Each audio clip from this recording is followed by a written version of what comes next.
If budgeting has ever made you feel deprived instead of empowered, then this video is for you. Have you ever tried to fix your budget by cutting everything at once?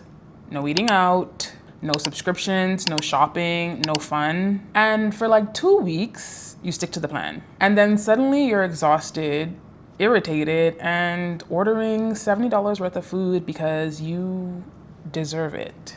Yeah, same. Today we're talking about how to decide what to cut without hating your life during the process. And if you're new here, I'm Brianne, I'm a CPA, and I'm building systems that help me optimize my money in real life, not just on paper. After you do a financial audit, you usually see numbers you don't love. And the first instinct is, I need to cut as much things as possible. But here's the problem. Cutting everything at once doesn't create discipline. It creates pressure. And I don't know if you know this, but pressure always explodes somewhere. When you slash all your flexible spending, you don't feel organized, you feel restricted. And restriction triggers rebellion. That's why most people usually swing between extreme budgeting or extreme spending instead of building something sustainable. Optimization isn't about punishment, it's about precision. So let's start with something simple but powerful. There are two major types of expenses: fixed expenses and flexible expenses. Fixed expenses are things like rent or mortgage, insurance, car payments, and minimum debt payments. These don't really change month to month, so you don't really have much room for adjustment when it comes to these type of expenses. Flexible spending is where your decisions actually live. Groceries, eating out, subscriptions, shopping, entertainment. Most people try to cut flexible spending emotionally. Instead, we need to evaluate it strategically. Because flexible spending isn't bad, it's adjustable. And adjustable is where optimization happens. There's a huge difference between cutting a category and optimizing a category. Cutting says, this is unnecessary, remove it. Optimizing says, how do I make this work better? Optimization is about alignment. Instead of canceling every subscription,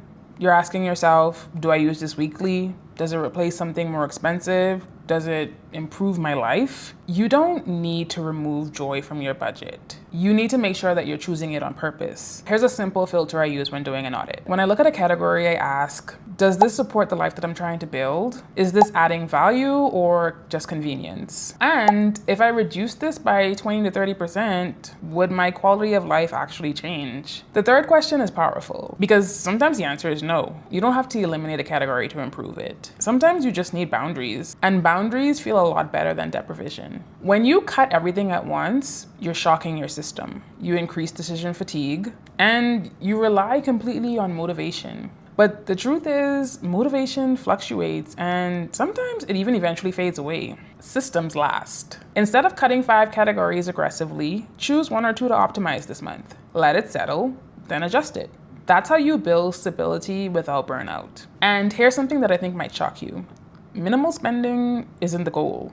Intentional spending is. If you love getting your nails done and it genuinely brings you joy and makes you feel more confident, then keep it. But maybe reduce the impulse Amazon spending that you probably don't even remember buying. This is about alignment, not aesthetics and not being perfect. Your budget should reflect your values, not what some finance guru online says it should. If budgeting has feel restrictive, it might not be because you're bad with money. It might be because you're trying to optimize with a machete instead of a scalpel. You don't need to cut everything, you just need clarity. And clarity lets you decide, not react. If this helped you think a little bit differently about your spending, let me know in the comments. What's one category you're optimizing this month? And if you're following along with optimizing your money, make sure you're subscribed.